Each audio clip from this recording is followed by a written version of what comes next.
Yan guys, good morning. Meron tayong ngayong ginagawa na Honda Click. Ang gagawin natin dito is ipi-PMS natin. Ano ba yung mga PMS na gagawin natin? Maglilinis tayo ng throttle body, pati manifold, lilinisin na rin natin yan kung saan pumapasok yung gasolina. Okay, at the same time, lilinisin na rin natin yung air filter. At gayon pa man, lilinisin na rin natin yung CVT. So ngayon, kinakalas na namin to. So ang gagawin rin natin, papalitan natin yung air filter ni Kuya. Kung makikita nyo yung air filter ni Kuya, nilagyan lang niya ng tela para hindi pumasok yung dumi sa loob. Makikita nyo yung dumi, oh, hindi ganong nasasala. Ayan. O, i-check na rin natin yung mga brake pads, coolant. Yan, check natin lahat yung mga dapat kasi binabiyahe niya to araw-araw. Update namin kayo regarding dito.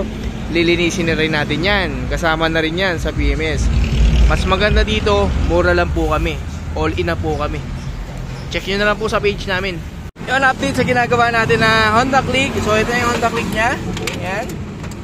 And then ito, nahirapan kami sa pagbaklas dahil kinalawak na yung towel. Yung towel, yan.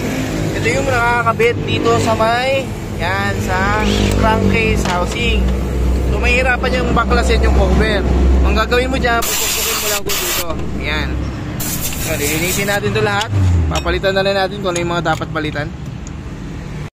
Yun, papalitan na rin natin yung fuel filter nya. Ito yung fuel filter, oh. Nakikita nyo. Ang auto pala nito is 42,000 ang auto.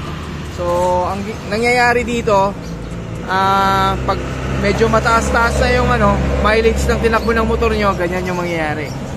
Okay. Ito na yung ginagamit natin, degreaser. Yan, ang degreaser ng masa. Yun. Maganda lang sa degreaser na to, hindi siya ganong matapang. And then at the same time, mabula siya.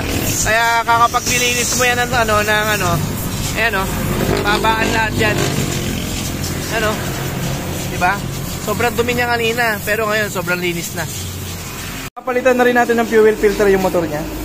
Yo! Nalinis na rin natin yung CVT niya. Ayan, degreaser pinanglinis natin dyan. Ayan, sobrang linis. Dito tayo gumagamit ng gasolina. Pwede naman gumamit ng gasolina kapag pinasok na ng langis yung loob ng CVT nyo. Kasi yung gasolina, mas malinis yung pangtanggal ng mga langis. Bababa agad yan. So, lining. Gagawin natin ito, babakbakin din natin to. Baklas yan. Yun, okay na yung motor ni sir. Ayan, nalinis natin lahat. Actually, yun yung may-ari. Taga Pinugay, Antipolo. Walang check engine, no? Ayos na ayos yung minor. Ginamitan na rin natin to ng diagnostic para makita natin yung mga parameters. Yan.